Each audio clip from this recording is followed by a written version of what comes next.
Chris here, the Real Estate Blitz, and I'm excited today because I got another investor on. I know we've been getting a ton of views whenever people are seeing that there's an investor on talking to real estate agents about investing or getting into investing. So I'm excited about this one because I got Nasar on, and if you haven't heard, if you haven't looked him up, because I made sure I posted this up earlier, and whether you realize it as well, but there are a lot of fans already that are real estate agents because I've been turning them on to watching a lot of your stuff. So we're going to just like go into a deep dive. We're going to talk about a lot of the stuff that he has been doing. And we're even going to go into some mindset stuff, because what I love about what he's doing and has done, because we've known each other for a lot of years now, it's not just about flipping a house. It's not just about buying and holding a property. In order to grow and get that type of success, you got to change the way that you think. So I really want to talk a lot about that today. I think it's important for all real estate agents to hear different things on mindset. And let's just get right into it. What's going on, man? How are you? Hey, man, I'm doing all right. First thing first, Chris, let me say thank you for having me on. I appreciate that, man. Yeah, absolutely. I mean, when I started thinking about doing live videos, which is, going on YouTube, but eventually is going on to the podcast in January, I was like, I got to get them on. I got to find a way to get them on. I wish I could have you call in to my radio show. Like, that was kind of where my mindset was, but that didn't happen. So I'm like, when I started putting this together, I was like, that's one of the guys I have to talk to. And I think what's cool about you is it's not about what you've done, right? It's not about, and like your book, I read your book, by the way, and I want to talk about your book because I want people to know where they can find it too. It wasn't just about your book, but it's about all of the other things that people don't talk about. It's about the mastermind groups. It's about the association. It's about changing the way that you think. And I think what I love about where you are, it's your story, how you started, how you got into this. And it's powerful. It's a powerful story. And I felt like the people that are following me and that are watching a lot of the stuff that I do, especially on like YouTube, I think those types of stories need to be heard, because people, I think a lot of people think they're alone. Like they're the only ones with this story. They're the only ones with the objection on why they shouldn't make it.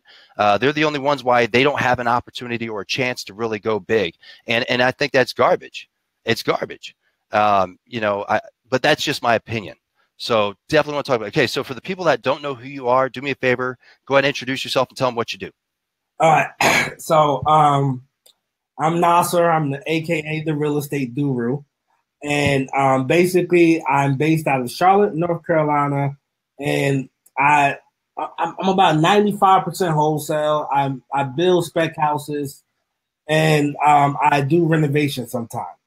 So, yeah, gotta excuse me, I'm getting over a cold. Just got back from San Diego. Oh, no worries.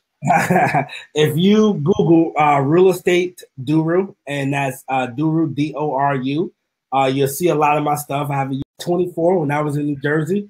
Got inspired from watching the shows, meeting a friend of mine, the house flipping shows. And from us watching those shows, we decided, hey, let's jump into real estate. All we got to do is find an ugly house, yell at some contractors, and make a bunch of money. It's got to be that simple. So, yeah, it is, isn't it? That's what I heard. So, just got a reality wake-up call. That was my first deal, 24, end up losing $7,000 piece. And I didn't know anything about real estate prior to that house. And however, that $7,000 I lost a piece, so 14 grand altogether. We just got our education on it, man. Right. So, but it's interesting that you view it that way, and I think a lot of people don't. I'm dealing with a lady right now. She reached out to me. Actually, a lender friend of mine sent her over to me. She had bought this house up in Corona, and I just started asking her questions, like basic questions, and she couldn't really answer any of them, which concerned me. I'm like, okay, so have you closed on this house yet? Well, not yet. Have you signed any contracts yet? Well, I'm not sure. Like, what contracts? I'm like, oh boy, you're in trouble. Well, I figured I had some money and I could just make some money. I sit down, I look at her numbers after I start asking questions. I'm like, if you're lucky, you're going to break even. The odds are good you're going to lose money. You need to get out of this deal. Well, I don't know if I can. She ended up going through with the deal anyways, and sure enough, she lost money.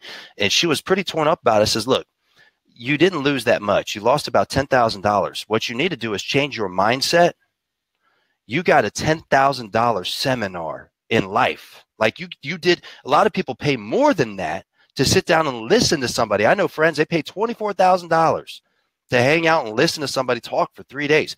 You spent $10,000 to learn start to finish. In the beginning, what is a contract? In the beginning, how do you figure out numbers? In the beginning, how about a contractor? What are they going to charge? What does that look like? Like, you've learned hands-on for $10,000.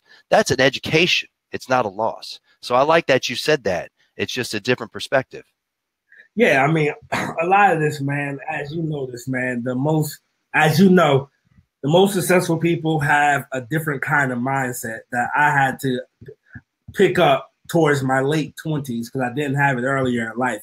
But it's a different type of mindset. And once you get the right mindset, you know, you just stay away from average people and people who are okay with that and people who just got a negative outlook on life. Right. But yeah, I mean, that's basically what it was in my case. It was just, I look at it now as an education. At the time, was I set? Absolutely.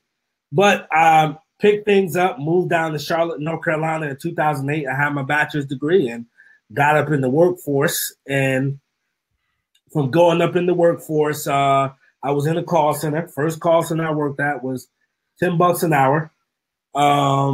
It was horrible. Then I got into banking and their call center, the retail call center. For those of you who don't know, Charlotte, North Carolina, at that time, it was the #2 city with the in banking.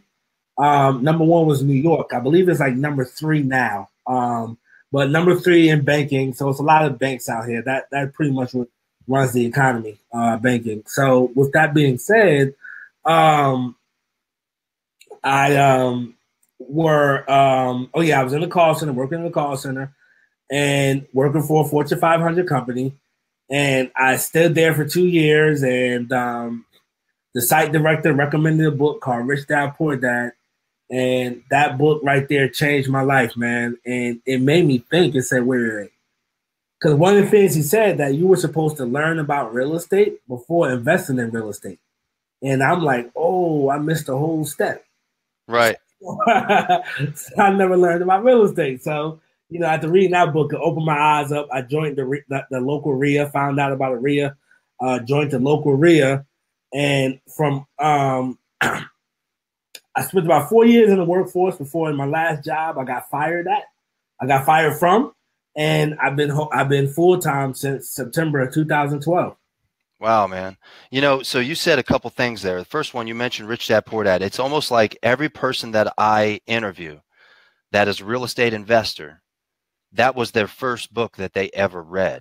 You know what I mean? And what always intrigues me is I'll ask them, I says, well, how did you even find that book? Because it's almost like that myth. And I can't think of anybody yet that they're like, this is the definitive moment when I decided to get Rich Dad Poor Dad. Like, there's always some type of like mystery behind them. Like, I'm not really sure. So like, how did you come up on that book? Because every investor I know, I'm one of them. Like, that was the first book that they read that changed the way that they thought. Well, the way I came across it, I was in my 20s, very, very arrogant, walking around the call center, making about $12.50 an hour or so, working night shift, and I'm just walking around like, man, and if there's a younger generation, don't do this. Never tell your job you're an entrepreneur, etc. I'm walking around like, man, $12, I need to be making at least 40. I went to college. I got a degree, which, you know, everybody has a degree these days, especially in Charlotte. I know back then the stats was like 51%. So like 1 out of 2 people have a college degree, you know? So, oh. Right. So, you know, everyone has a degree down here. So I was just walking around with attitude, man, I deserve more. I should be running this joint, etc. And it was kind of my ambition. Then one day I got a meeting with the site director. The site director sat me down and I told him that I was buying houses on the side. I was buying them. I didn't know nothing about creative real estate. I was buying them the traditional way that you guys know of. That's how I bought my first house. Right. Way. Real estate agents, mortgage, etc. So he said, what? He said, man, you got 2 rental houses. He said, man, wait. He said, man, you should really read this book called Rich Dad Poor Dad. And at the time, I'm like, man, I might as well read the book. Ain't nothing else going right for me in life. So Right. I just started reading at the age of 26. That's wild because it's true. It changes. And, now here's the thing. I've talked to a couple people who have read the book where it did nothing for them. But, the thing to me is there's a reason for that, why it didn't do anything for them. You know what I mean? And but I mean, it's a powerful book. It changes lives. And I think every time I talk to real estate agent and they haven't read the book, they're like, I want to get into investing. I'm like, great. Have you read Rich Dad Poor Dad yet? No.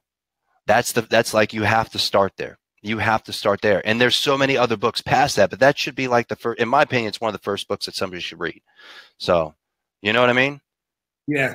I don't know. That's just my view. Real quick. Now, you mentioned something a few minutes ago, because I was about to ask you, like, what are you focusing on now? And you actually said it. You said 95% of what you're still doing is wholesaling. So can you break those numbers down for us again? Yeah. So just a comment from that. Yeah, I mean, Rich Dad Poor Dad, I mean, excellent book. You should definitely read that. If you have not got started, I know back then Robert Kiyosaki used to write a lot of stuff generated towards newbies. I know you got a lot of advanced stuff now, but he's a great author, and you should definitely read his book. As far as what I'm doing, man, it's about 90. My business is about 95% wholesale. I renovate a house here and there, and I'll build a spec house. Right. And then I know now you're doing buy and holds. I am doing some buy and hold stuff, but I don't have a large portfolio. Very small. I'll pick up stuff here and there. Right. So when it comes to wholesaling, and since that's a majority of business, how did you get into wholesaling, and why are you focused on that in specific? The reason being, man, is because at the time when I learned about creative real estate investing and the different strategies that you could take, wholesaling basically interested me the most. It was the most interesting. The most interesting to me. Reason being because it said flip houses, no money, no credit. Right. The time I was broke. I was house rich but cash poor. I had 2 rentals, but I didn't have a lot of money laying around. And not only was I didn't have a lot of money, I had good credit, but the bank told me that my debt to income was too high, so therefore I couldn't go get a third property. Right. And so that's where we were at the time, Chris. So I said, oh wait, so okay, I don't have any. I can't use my credit anymore. I can't. I don't have any money. Let me hear about this wholesale thing. And the whole 2010, when I joined the RIA, man, I just was studying wholesaling. And how did you get started in that? Because it's funny, I had Dean Rogers on here recently, and I asked him how he got started. He says, Sean Terry. I was listening to a podcast, heard Sean Terry. I mean, is that how you started? Because I know that's where I met you, but did you find it through Sean Terry or somebody else? No, I found it too. So I found about wholesaling through the local RIA. However, I came across the podcast sometime in 2010, 2011. I came across the podcast like 2011. I think he started in like 2010. Right. And I'm sorry. I discovered it in 2010, and I've been I was hooked. And Sean Terry made wholesaling the business, whereas the local guys, well, yeah, you make 5,000 here, 6,000 there, 7,000. Sean Terry actually had kept me going for like, yo, man, this is gonna be. I can make this a big business. And at the time when I wanted to be a full-time wholesaler, the experienced investors were like, you couldn't do that. Right.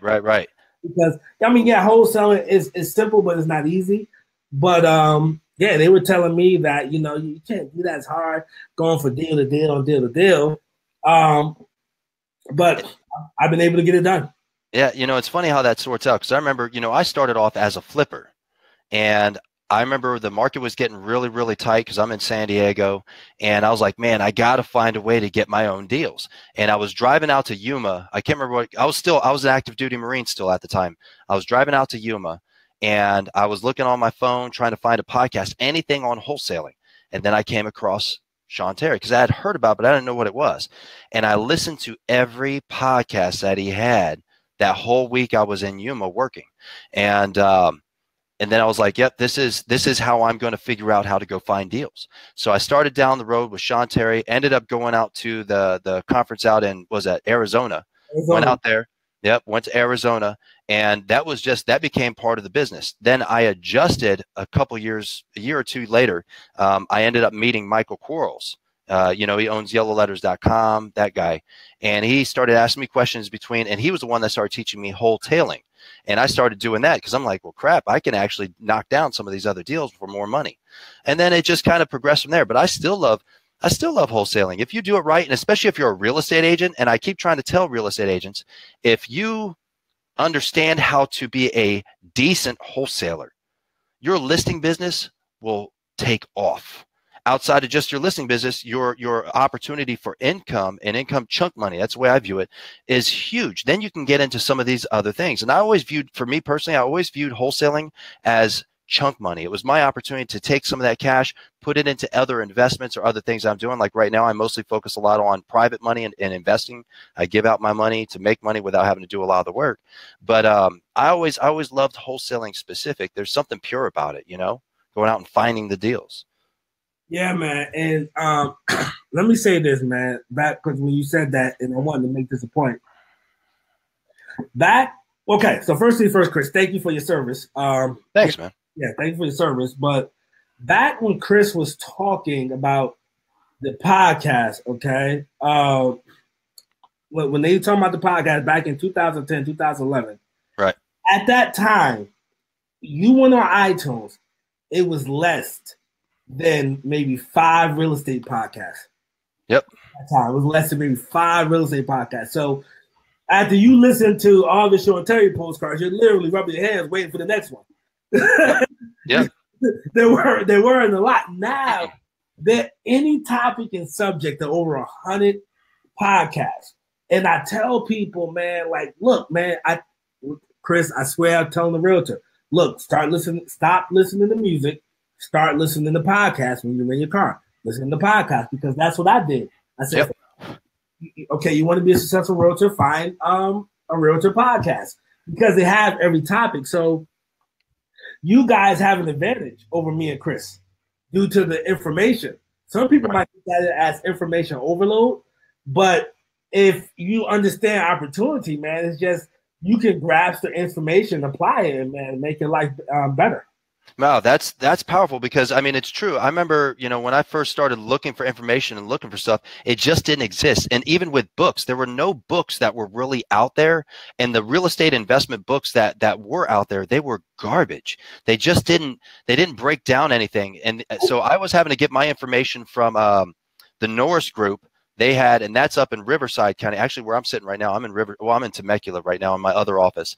But that was and they were hard money lenders. So their angle was, we're going to create and actually teach people how to do stuff so they'll use our money. So they were building their own feeder system, right? But outside of that, there were no books that were available on wholesaling, on wholetailing, on buy and holds, and it was just a different cycle. So it just didn't exist. All there was the stuff on TV about flipping, and they made it look easy.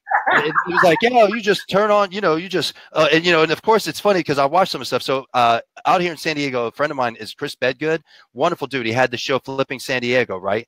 And yeah. I've done a couple deals with Tarek too, who has a Flip or Flop or whatever. And it's funny because when you talk to those guys, and I'm like, I've been doing this a lot of years now, and I'm like, I watch that, and there's no way you're like, oh my goodness, there's a cracked slab, and then all of a sudden you see them, they pull up this piece of cardboard and like, well, we'll just do this, this, and this, and it'll be all good. And, don't worry about, having to bring in the county. We'll just add square footage over here, and we'll just build a whole nother room. And you just made the decision, and you're just going to start building it today. None of that happens. That's not real, man. And here's the thing. You knew all that stuff. You knew what you were going to do before he says, well, it's TV, man. And I'm like, yeah, but that hurts people because people really think they just show up. They just throw on some really pretty paint and, add in some cool flooring. Oh, white's we do all white and gray. Well, if the house doesn't ask for it, you don't, or simple stuff like pop tops. I love pop tops. I'm a big fan, but you just add square footage. It's not a big deal. It is.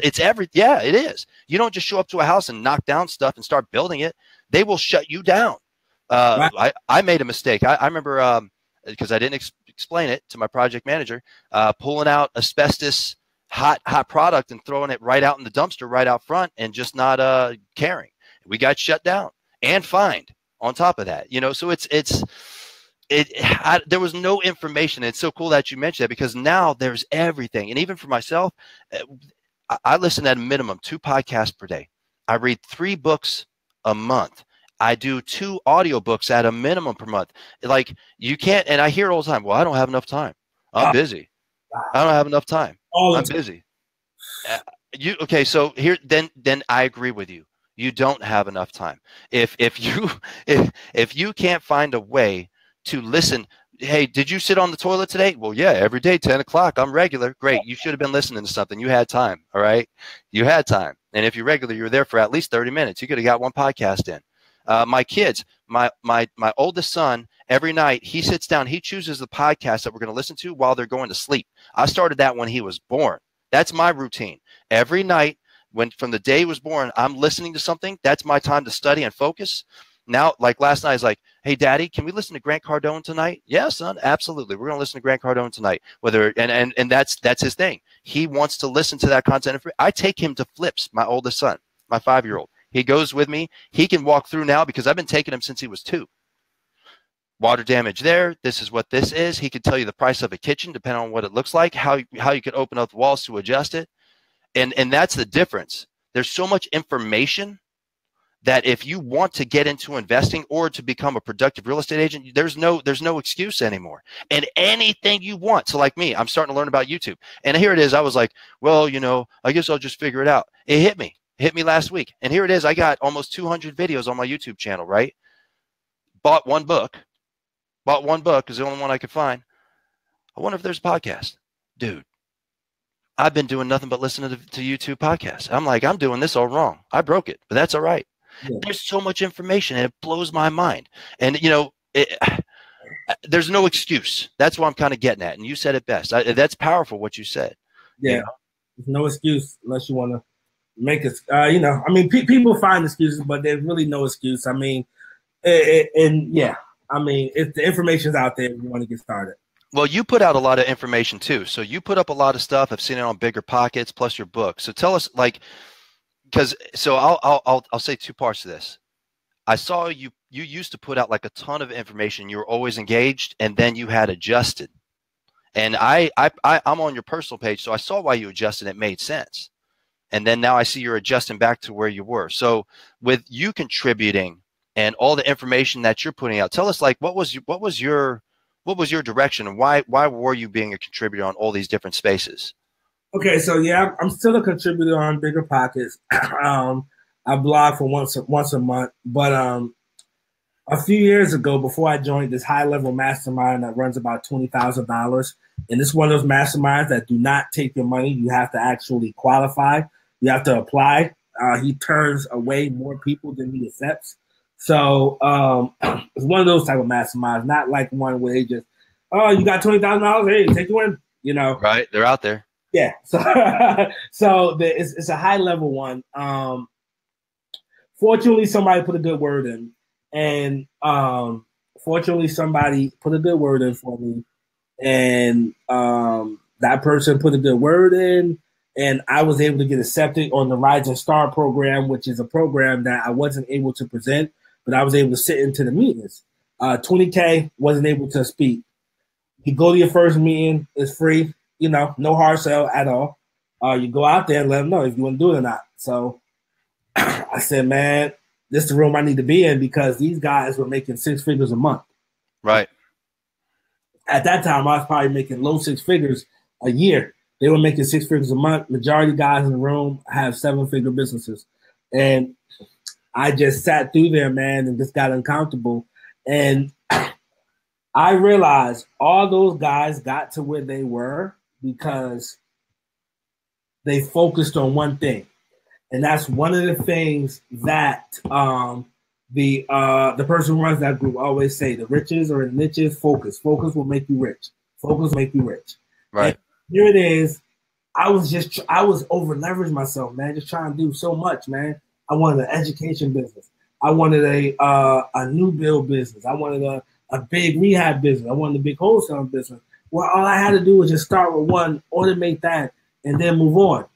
And so at that point, a few years ago, man, this is my 3rd year in this mastermind, man. So about 2-3 years ago, man, I just decided to stop everything and just focus on the real estate business. And fast forward, my last job I got fired from in 2008. Right. Was $38,000 a year.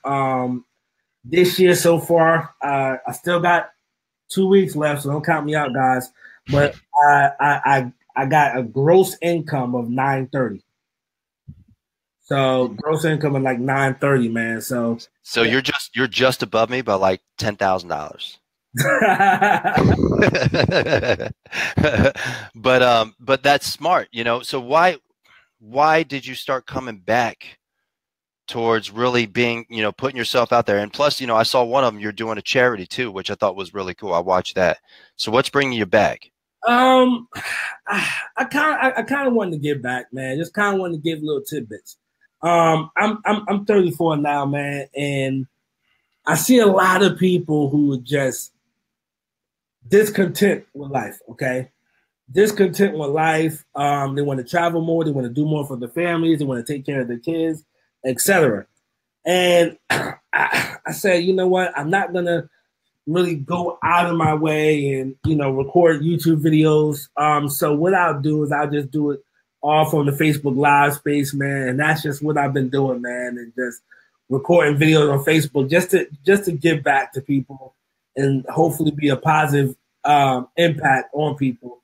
If it were up to me, man, I probably would have deleted my channel years ago, but in the most awkward places, I have people come up on me and say, man, your channel helped me, man. You're one of the people who inspired me, man. Like the most awkward places. And I'm like, okay. And I'm like, cool, man.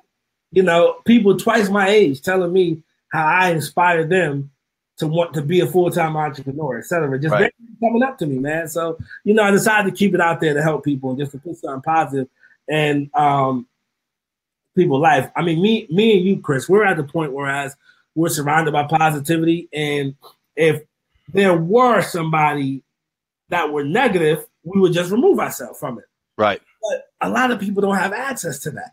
Right. You know, a lot of people don't have access to calling up their friends and saying, hey, look, I just got this deal, etc. How can I tuck some money away so I can lesser up my tax bill? How can I do this? How can I do that? You know, a lot of people don't have access to that. And I just wanted to do some videos, man, just to, you know, feed some positivity in people's life. Well, I think that's why I started this. I mean, the Real Estate Blitz, the original intent, I actually started this for our agents that were on our team to try to give them, you know, tips, ideas, concepts, thoughts, stuff that was in my head. And then people, and I put it on YouTube as kind of like just a housing spot. And then people started watching it. I ran it, you know, we're doing all the Christmas parties right now. And this lady, she walks up, she kept buying my wife glasses of wine, and like I didn't put it together. I'm like, all right, well, that's really nice of her, you know, maybe she and Kim's, you know, she's like, well, I know her, but I don't really like know her. And then she came up to me, we were trying to cut out because I want to take my wife on a date outside the Christmas party, and she says, and she starts tearing up, she says, I don't know how to say this to you, but I almost quit this business because I didn't think I could do it anymore. And I found your video and I just started watching it. And every day since that video, I've just been saying the same thing over and over and over. I'm saying the same, and I didn't know what quote it was until she told me. She says, I've just been saying the same quote over and over every day. When I wake up, before I get out of bed, I say it to get me out of bed so I can keep building this business. And I'm like, wow, man, that's cool. And it's inspired me. And I feel like this is the other one. There's so many people before that I would not be where I'm at, and we wouldn't be building what we've built or building what we're going to build if it wasn't for other people that put out information and content and helped us. Right. Whether it was simply listening to Sean Terry, whether it was listening to BiggerPockets, Michael Quarles, who ended up becoming a close friend of mine. I used to just listen to his podcast, and then I started like typing out ideas that I had, and he called me one day on my cell phone. Like, how does that happen? You know what I mean? And and just all the people, even right now where I live, Bob Hellman, you know, Bob has turned into a huge mentor of mine. I moved out here in Temecula wine country because now I can walk drinking 20 minutes to his house and we could sit down and talk business. That's power, man. It's powerful. So to me, it was one of those things where I feel like I'm giving back a little bit, because we wouldn't be doing what we're doing without other people that actually, you know, helped, that put out information, that put out content. Look at this. Mark says, I first saw him on BiggerPockets interview. Cool. So Mark Jackson, he says he saw you on BiggerPockets. Thanks, Mark. Thanks, Mark. And then what's this? Oh, somebody was asking me what the quote was. It was something simple. So I think the quote that I was pushing out there at the time, you know, how do you win? And I'm a deep believer in this. Again, a lot of this is based off of, you know, the years, the 20 plus years I did in the Marine Corps, and then also building what we built with the business that we had that just this week turned into a brokerage. It was a real estate team of 20 agents. Now it's a brokerage getting ready to go to 40 agents by January. But the quote that I basically said, I said, you know, the only way to win is to do good actions consistently over an extended period of time. Now, to put it into context, if you view it this way, you can't just show up at the gym one day, walk away and say, yeah, man, I look good. I'm going to go, you know, if you want to be a bodybuilder, whatever it is, you want to be a bodybuilder. So we'll stick with the gym thing for a second. If you want to be a bodybuilder, you don't just show up. Now, there's a process. We all go through a process. You show up, you start lifting weights, you're doing stuff, and you're probably doing it wrong, but at least you showed up. At least you showed up, and you need to show up consistently every day. Now, if you show up every day consistently, you're going to start learning stuff. You're going to start seeing other people that are lifting weights. You're going to start exploring because you're getting interested online to figure out what are the best movements. What should I be doing? How should I be growing? I want to be a bodybuilder. And then you're going to meet somebody. Maybe they're a trainer. Then you're going to start people, you know, because you're focused. You're obsessed with the idea of becoming a bodybuilder. You start learning about supplements. You start learning about diet. You start learning about sleep. You start learning about, you know, you start attending bodybuilding competitions, like for us to be going to real estate investment clubs, things like that. You start engaging with that because it's the obsession. But the only way you can get there, in every entrepreneur, it doesn't matter what it is, we have to go through this process. It's the growth period. Good actions consistently over an extended period of time. And I think when I mentioned that to her, it touched her. And it was powerful for me. I thought it was really cool. Yeah. And I'm getting some water too here. So I want to talk about your book because, like I said, I read your book. I like your book. So tell us, what's the name of the book and what is it about? Flip houses like burgers. No money, no credit. Available on Amazon. Basically about wholesaling houses. Really short read. It's a how-to book on how to wholesale houses. It's straight to the point. Awesome. And yeah, I thought it was a pretty amazing book. And, you know, there's not enough content as far as book-wise, in my opinion, that really focuses on the subject. And I think the big reason, I don't know if you've experienced this, but I know I walk into, if I walk into an investor club meeting and I say, yeah, I'm a wholesaler. I'll watch other people walk up and say, I'm a wholesaler if they're letting you introduce yourself. And people start to giggle a little bit. And I'm actually sitting here thinking to myself, that guy's probably making more money than you. Exactly. You know, and there's one guy in particular, you'll see the newer people show up to this investor club meeting like, oh, wholesaler. I'm like, dude, this guy, he's close to 7 figures. Right. And yeah, he's a wholesaler for one. For two, I bet you're calling him trying to get a deal because you don't know how to get them. It's the foundation, you know? So where can people find your book at? On Amazon, located on Amazon. Flip houses like burgers. You can Google my name and you can Google my name, search my name in Amazon. But yeah, and flip houses like burgers available on Amazon. Cool, man. Yeah, I highly recommend it. And whenever somebody's asking me, you know, for something to read, I tell them to go check it out. It's on Amazon. I love it. I want to talk a little more about education because I know you've invested a lot of money into your education and your growth. I don't think that's normal. People don't think that way. Like they should invest a lot of money into what they're doing. So like, what was it for you that made you, I have to do this? Okay. All right. One of the blessings I had from me back in my 20s when I first got focused was I got heavy into self-development. So being I got heavy into self-development, they always talk about investing in yourself, going to seminars, going to these and, you know, these events. And I would go apply the information. My life got, you know, bigger. At first, before pre-self-development, I was against it. I would have said, man, I'm not paying Chris no money. Man, no, man, I can do it on my own. I don't need him. When I went through self-development, I realized that I knew a whole bunch about nothing. So, so, I know that I have to invest in myself and take the proper courses to properly educate myself. So a lot of people don't invest in themselves, even entrepreneurs, man, and that's kind of what's giving me the edge. I think it's mind blowing that nobody, it costs this much money. That's nothing. It's pennies. So here it is. You talked about, what you made up to this point. Still 2 weeks left, right? It's not over. And do you think, looking back, if you hadn't like invested in yourself, and I think that's a big one. I view it as it's an investment in me. Going out and buying a book, that's an investment, but I'm talking about the money I spend, and I try to go to 4 seminars a year at a minimum.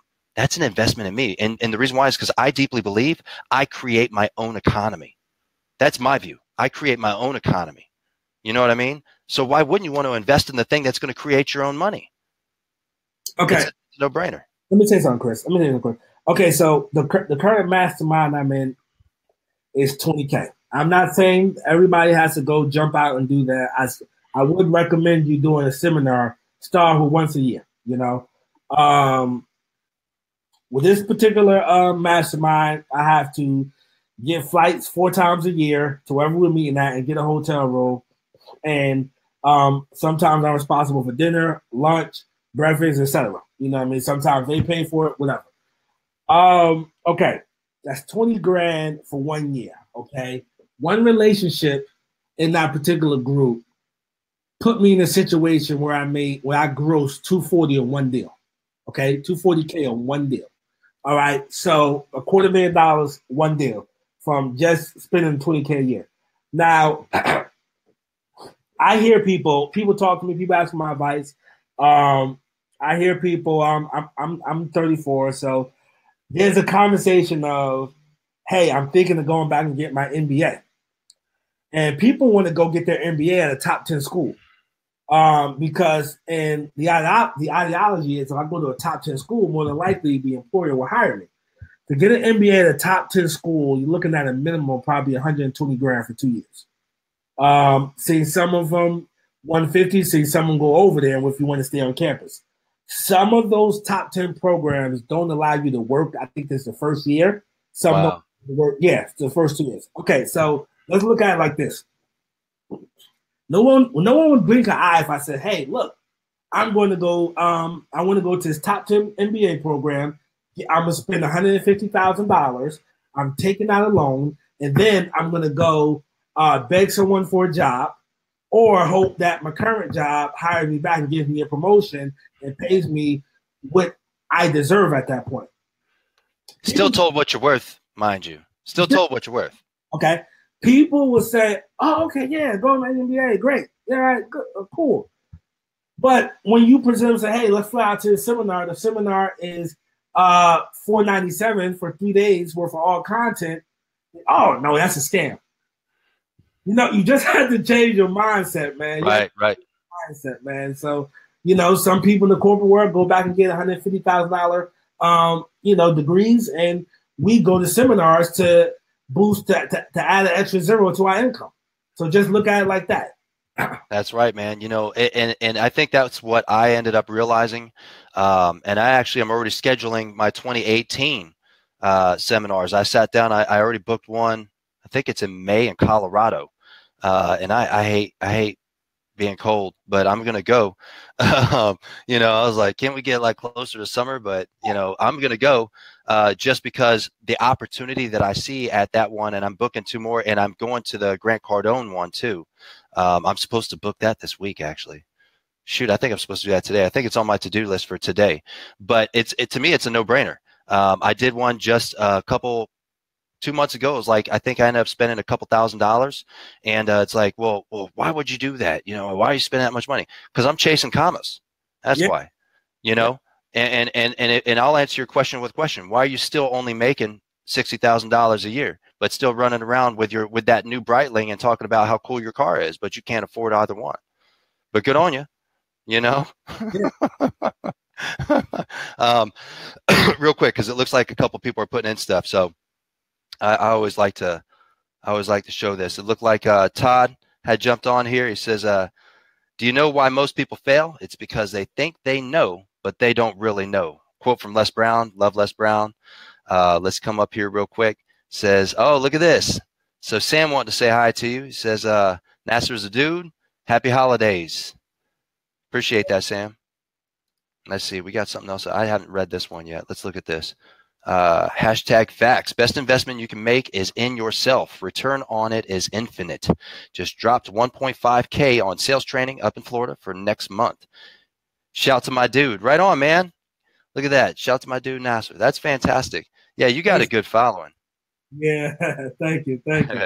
But yeah, I mean, it's true. I don't even bat an eye. I think when it comes to investments, I think even with a big move, I made a huge move selling a house that I've been in for a minute to move to a new area because I wanted to be around the neighborhood I live in right now. So we lived in a nice place, but we specifically bought the house that we have right now to move into a neighborhood of multimillionaires. So literally almost at a minimum once per week, I go to somebody's house and I sit there. My next door neighbor is a famous movie actress or whatever that is, right? Or I go over to Bob's and he's right down the way. We drink some wine and we talk business. We talk winning. In fact, built a business with Bob, looking to build another one with him. You know what I mean? And I'm getting around people that are they're beyond where I'm at. And I think it's important. And to not invest in yourself is just crazy. But they get lost on the short term money. I think that's where people go wrong.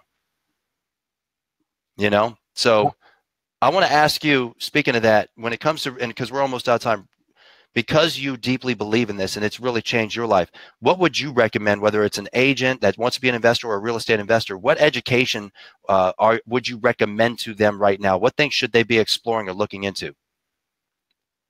Whatever they want to do. They gotta decide, focus on that one thing, man. Just focus on one thing, man. And then read a few books on it. Read a free education first. Read a few books. Buy a few books. Do it cheap way. Network with some people at your local RIA. Get the information, contact Chris, etc. And just go all out, man. And then once you make the decision, if that's what you want, that's a strategy you want to do, then just run out and just take action on it, man. Don't think, just take action. I see a lot of agents overthink themselves out of a good opportunity. Right. Just take action, man. True. And one quick question, since you are focused outside of your book, is there a way people can find what you're doing or what you've done to actually maybe give education on wholesaling specific? No, just my book. That's it. They have a question. You can reach me at Nasar@realestateguru.com. But my book is all the information, education that's out there, the 100+ YouTube videos as well. So my blog is realestateguru.com. It hasn't been updated in a while, but yeah, that's it though. I'm not doing any coaching and mentoring at this moment. That's good. I mean, and if you do, I don't doubt it, but I think if you did decide to turn that on or that pipeline, I think you'd be overrun. I don't know if you know Jordan, but I had him on, Jordan Stanley. I had him on a couple weeks ago, and I mean, same thing. I think I met him, same thing, at the damn Sean Terry event. Right. And, it's funny how that works. But when I look at what he's created, I mean, I think you have something of serious value that you could offer to it. I mean, are you maybe considering going down that path? Not in 2018, probably not. No? Yeah, just want to grow the real estate business to 7 figures. Man, see, that's the way to do it. And then when you do something else like that, it's just that's the icing. You got the cake. That's pretty smart. Let's see. What somebody take action by waiting until tomorrow. You are putting yourself a year behind. So that's from Brian. Thanks, Brian. Yes. So like I said, we're pretty much almost out of time. Last question, real quick, if you don't mind. What would be your #1 recommendation? Like if somebody like, hey, I'm spinning up for 2018. I'm spinning up for the next year. What's your #1 recommendation that you would give somebody if they really want to come out just right out the chute and kill it next year? Just going back to focus, just zoom in, man. If I'm in a situation, I'm single, I don't have any living dependents or anything, so therefore, at one point, man, I turned off the cable, went to sleep with a book by my bed, podcast in my car, and just focused on what I want, man. Just took action and surrounded myself by success. Even on your social media, those people talking about negativity stuff that from your hometown, or they're not about anything. They don't want to see you win. They never have anything good to say. As soon as something bad happens from your hometown, they're spreading the article. Look, just delete them. No hard feelings. You don't have to announce it. You can still speak to them and replace yourself with the Grant Cardone pages. The people that are successful, people that have turned, that are talking about success. Just, replace it with that, man. Surround yourself with success, man. And just get started. I haven't heard anybody make that recommendation. And, I didn't want to bring it up because I feel like that's your personal business, but you said something that a lot of people don't know, because not everybody, I don't know. But you did some extreme things over the last couple of years, and it's like you can see the fruit. The tree is full. You know what I mean? And it's still growing. That's the best part. But I remember when you had put up there that, literally turned off the cable, turned off everything. Like your focus is so overwhelming. I almost felt like if all we want to talk about was focus for an hour, we probably could have done that. Wow. But I think what it is most people aren't willing to sacrifice. Like, here's the thing. I don't watch a lot of TV. I record all my shows and I schedule when I watch my shows, but I can't walk away from it. I messed up the other night. See, here's the thing. I've been exploring Netflix. You hear me? So I found Netflix. I'm like, look, this is my time. 30 minutes Netflix. It was 3 a.m, man. It was 3 a.m, and I had just turned off Netflix, and I had to be back up because I'm up at 5. I'm out the door by 5:15, and I'm going to work. And I'm like, Netflix, 3 a.m. So like that's sacrifice, like what you've done. So just because from my curiosity, you've sacrificed so much to this point. Do you have what's your end state? Like where do you see yourself? Like when are you going to say, okay, you know what? I'm going to get cable again. No, I actually turned it back on a year or so ago. I had to get past the 6-figure mark before I turned it back on. But So are you setting goals like that? Is that why you make the sacrifices so you can get to the next level? That's correct. Yes. That's interesting because, Michael Quarles, he talks about that. He, I think the first big one that he got was the Bentley, and he buys these goofy cars every year, but he has to get to certain levels of capital. And then this year, I don't think he's mentioned it, so you might hear it here first. He bought one of those, those SUVs, the Rhinos or whatever, they're like $1 million each. Wow.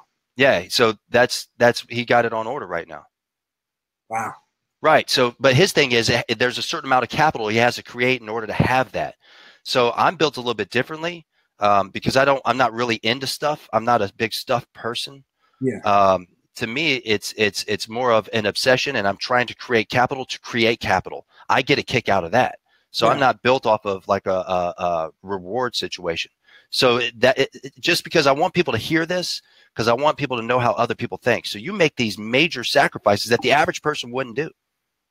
Right. And that's what I'm saying. The average person wouldn't sit there and say, well, but Betty's my friend. And I talk about Betty on my YouTube channel all the time. Betty's my friend. I know, but Betty is toxic. Betty is an awful person.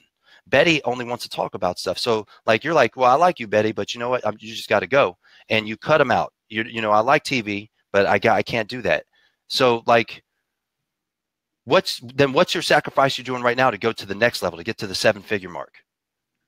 Basically, I'm just working with business coaches and stuff like that, and reinvesting back into the business.